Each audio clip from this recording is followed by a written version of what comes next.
Welcome to the Spark Creativity Teacher Podcast, a podcast for English teachers in search of creative teaching strategies delivered in the amount of time it takes to drive out for coffee between classes or take a walk after work.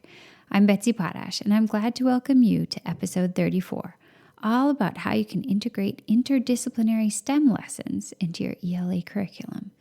This week, we're also celebrating the 10,000th download of the podcast. Yay!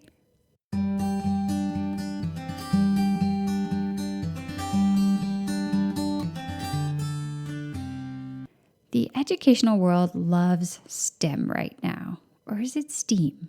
Or STREAM?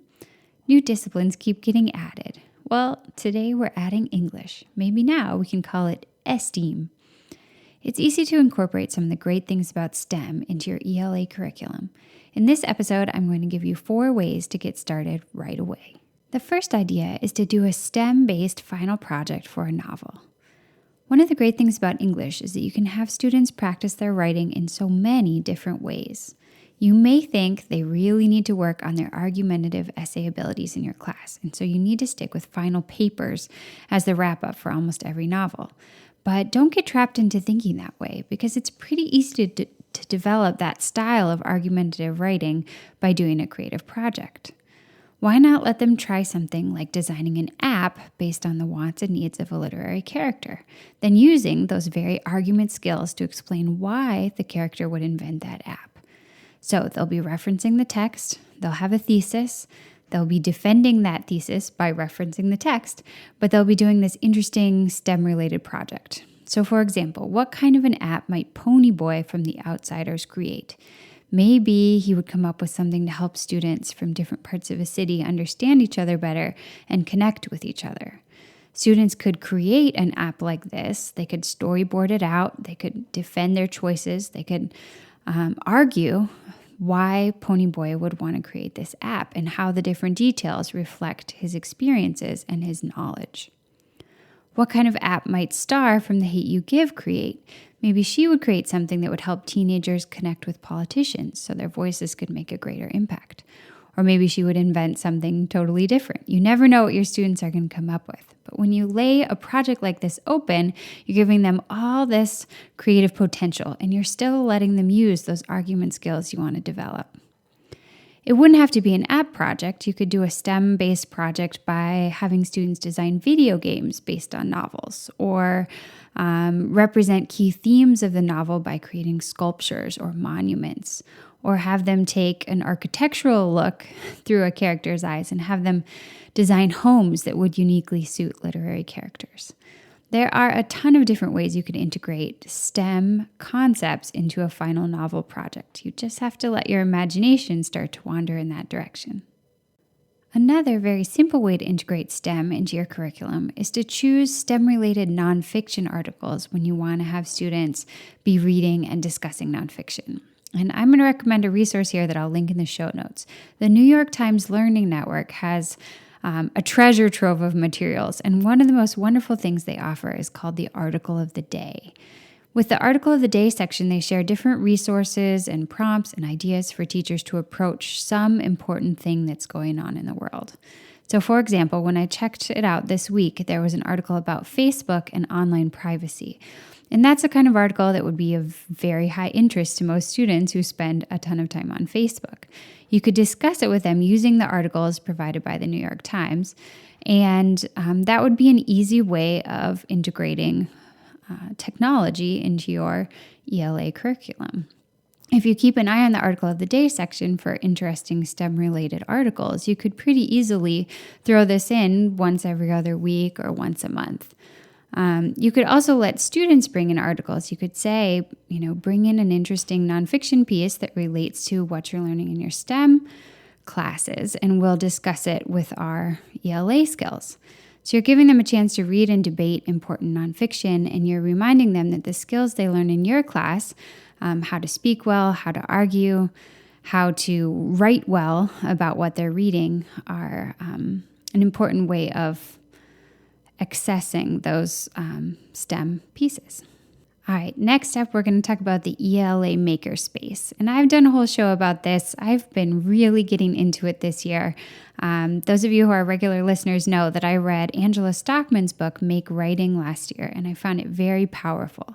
So let me give you a very quick summary of the idea. You'd have to dive in a little deeper to get her full picture. But one of my favorite things about the book is the idea that students can use maker materials to create some element of the piece that they're going to be writing. So let's say they use Legos and create a little character. Suddenly they have a vision of that character. They give the character a name. They see some features of the character. It sparks this whole world of imagination. Or maybe they go to the hardware store and get some interesting wood and they create a set, a little miniature set. And it has bunk beds, and it has a dartboard, a tiny dartboard, and it has, bay windows. And all of a sudden, they're imagining the little world that lives inside that room. And they use that set then as the set for a short story they write, or the chapter of a novel, or even a poem based on things that happen inside that room. When students make before they write, it helps to eliminate that element of writer's block, and it helps to unlock their imagination. And I really believe in this because I've tried it out with my own 6-year-old, and it was obviously a little different than doing it in a secondary class, but that was how I first jumped in. And it worked beautifully. We created this little world out of blocks, and I started asking him questions about it, and he was just off to the races telling me stories about all the things that were happening in this little world. And so I think this is really worth trying. You can try out the ELA Makerspace by bringing in just whatever you want, some basic materials. You can collaborate with an art teacher, or you can hit the dollar store, bring in some foam boards, some markers, some Play-Doh, some Legos from your closet, whatever it is, or write a little grant and see if you can make a tiny ELA Makerspace for your school. This is the kind of thing that people like to fund because it's unusual and creative, and it's riding a wave with the maker movement that's happening right now. And so if you try this, you get students making, and then you assign some kind of a creative piece based on what they've made. You can have everybody write their own short story based on something that they've made, or you can have everybody make something and then have them all present what they've made and come up with a story that's based on multiple pieces. So in this case, maybe I've made a character, you've made a set, and somebody else has made a collage that represents some kind of a theme. And so I'm going to write a story about my character who lives in your set, and the main theme is going to be based on this collage of another student. And so in that way, it becomes a collaborative ELA makerspace, and I think that would be a really cool thing to explore too. All right, fourth and finally, I want to talk about how you could create a social media project in your classroom that would tap into STEM. So the second letter in STEM is T, technology. And so approaching social media and talking about how students can harness the power of the technologies of social media to do something good, I think is really a wonderful thing you can offer them in English class. So we all really complain about the social media obsessed nature of modern life. Why eat food when you can take pictures of it? Why dress up to go somewhere if you could just dress up and take great Snapchat pictures of yourself in your own room, right? I mean, it's easy to make fun of social media, and we've got a point when we do that. There are a lot of issues, but social media is also becoming so powerful as a way to make change. And so I think talking to students maybe about the hashtag #NotOneMore and the hashtag #ArmMeWith campaigns recently would be an interesting way to get this started. And then talk to them and have them research their own examples of how social media can make change, and how maybe one person or one small group have used it in the past to make something better, to influence people and get an important message out there, or to stop some problem. And then take it a step further and tap into their technology skills and their design skills by inviting students to research issues that they care about and propose a social media campaign of their own to the class. So they would need to do some designing, think about hashtags, think about images, think about giveaways or messaging that they would want to use to try to promote their campaign. From there, you can let students either dive in and each do their own campaign, or maybe a little more realistically, if you want to really make it work, is to let students gather in groups. Maybe groups sort of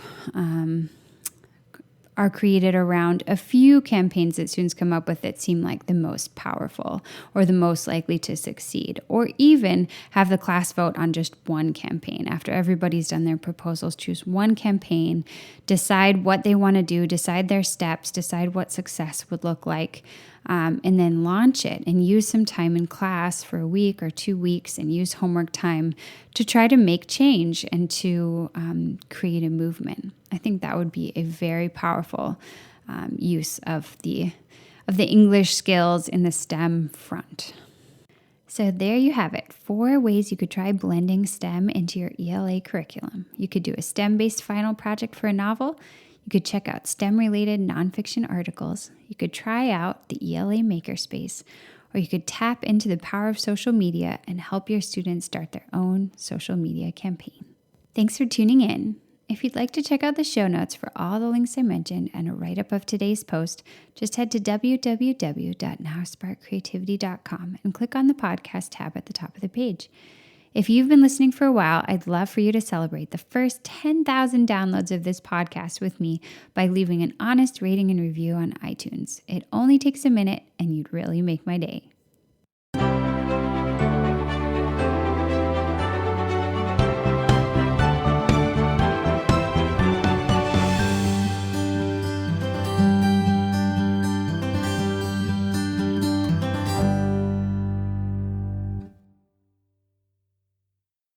The Spark Creativity Teacher Podcast is a proud member of the Education Podcast Network.